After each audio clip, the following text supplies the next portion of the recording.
In the heart of a village where dusty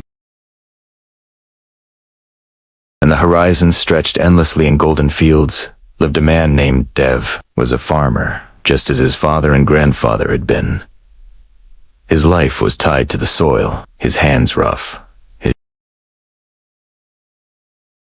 plows, and his face weathered from the piece of land, barely enough to feed his family. He had no fancy machines, no tractors, no wealth tucked away in banks. What he had was a pair of Buicks, a few wooden tools, and an unshakable bond with the earth beneath his feet. Every morning before the first rooster crowed, Dev rose. The village slept, but he walked into his fields with a sickle in one hand and hope in the other. He sweat seeds, not just into the ground, but into his dreams. He believed that if he worked hard enough, if he poured enough sweat into the soil, his family would never go hungry. But life, as it often does, tested his faith in ways he never imagined. One year, the rains came too late. The earth cracked open, thirsty and unforgiving. The seeds Dev had planted lay lifeless, never sprouting. His family survived that year on borrowed grain. The next year, when the rains finally arrived, they didn't stop. Floods swept across his fields, drowning his crops. His harvest rotted before his eyes. It seemed as though nature itself had turned against him. Each evening, Dev returned home with drooping shoulders. His wife tried to comfort him, but her own eyes carried the same fear. Their children, too young to understand the complexities of farming, simply asked, "Baba, will we eat today?" That question stabbed deeper than any wound. Villagers often mocked him gently. Why struggle like this? Dev, sell to land, move to the city. There are easier jobs than breaking your back for nothing. Dev never argued. He only smiled faintly and said, "This soil has fed my family for generations. I will not abandon it now." But deep inside he wrestled with doubts. Was he being foolish? Was he sacrificing his family's future by clinging to land that gave him only suffering? One night, after another failed harvest, Dev sat outside his hut, staring at the moonlit fields. His son, barely 10, sat beside him. "Baba?" the boy asked quietly. "Why do you work so hard if the land gives us nothing?" The words pierced Dev's heart like a spear. His throat tightened. What could he say? How could he explain the bond between man and soil? The patience farming demanded, the lessons hidden in failure. He placed a calloused hand on his son's head and whispered, "One day you will understand." Understand. But inside he wondered if even he understood anymore. The next year Dev decided that he would not let fate alone decide his family's life. If the land demanded more of him, he would give more. Not in strength, but in knowledge. He began to walk miles to nearby towns, listening to agricultural experts speak. He borrowed books from the village library and studied them under a dim lantern at night. He asked questions from anyone who seemed wiser than him. That year he learned about rainwater harvesting, about building small trenches to trap and store rain. He learned about crop rotation, about planting hardy crops that survived with little water. He learned about organic manure, about restoring the strength of the soil instead of draining it. When Dev returned and began digging trenches in his small field, villagers laughed. "This man has gone mad," they said. "He thinks he can fight the sky with ditches." But Dev ignored them. His hands blistered. His bike ached, but he kept digging. Every drop of rain that fell, however little, was captured in his trenches. He sowed new crops, millets instead of rice, legumes instead of wheat. They required less water, but still promised food. Months passed.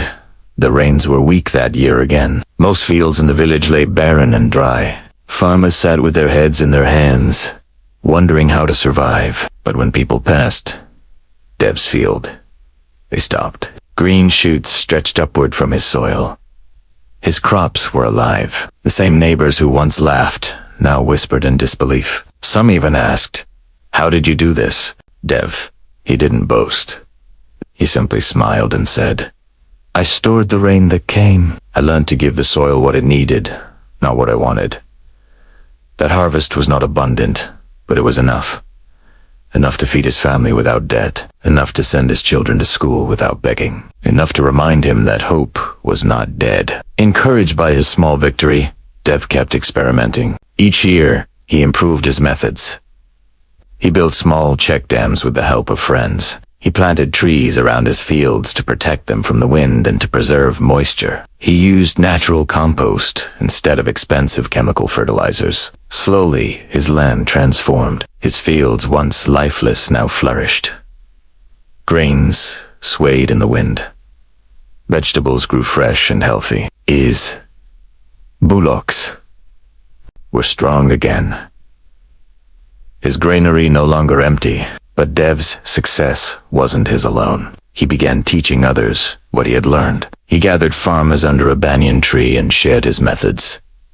Some were skeptical, but many followed. The entire village began to change. Fields once barren turned green, wells filled with water again. For the first time in years, children in the village went to bed with full stomachs. Years later, when Dev's hair had begun to gray, the village faced another trial. That year, heavy storms swept the region. Rain fell in violent torrents. Crops in surrounding villages were destroyed overnight, but Dev's field stood resilient. His trees shielded his crops. His soil retained its strength, and his water channels directed the flood safely. While others lost everything, Dev's harvest survived enough not only for his family, but to share with hungry neighbors. Reporters came to see his fields. Officials wrote about his methods. Farmers from faraway villages traveled just to meet him. When asked, "How did you succeed when everyone else failed?" Dev replied with humility, "Farming is not about one harvest. It is about preparing in times of plenty for the times of struggle. The soil rewards patience, not shortcuts." As the years rolled on, Dev grew older. His children, once hungry and doubtful, now stood proudly beside him. They didn't dream of escaping to the city anymore. They dreamed of expanding his vision, of making the village stronger. Schools invited Dev to speak. Young students listened eye-wide as he described his struggles. Farmers who once mocked him now bowed with respect. But whenever someone praised him as a great man, Dev always smiled and said, "I am not great. I'm simply a farmer who refused to give up. The soil was my teacher. Every failure was my lesson. Every seed was my hope." His story spread not because he became the richest man in the village, but because he embodied the true meaning of success. Success is not just money in the bank or applause from the crowd. It is the courage to rise again after falling. It is the patience to keep sowing even when the rains fail. It is the willingness to learn, to adapt, and to share. His struggles taught that real wealth is not what you hoard, but what you nur dur. Real power is not in loudness, but in persistence. So whenever you feel life has tested you too much, whenever your efforts seem wasted, remember Dev, the farmer who stood in his cracked barren field and chose not to give up. He showed the world that success is not comfort, but character. Not applause, but perseverance. Not riches, but resilience. And above all, his struggle revealed a timeless truth. The real meaning of success is not in what you gain, but in what you grow, even in the harshest of seasons.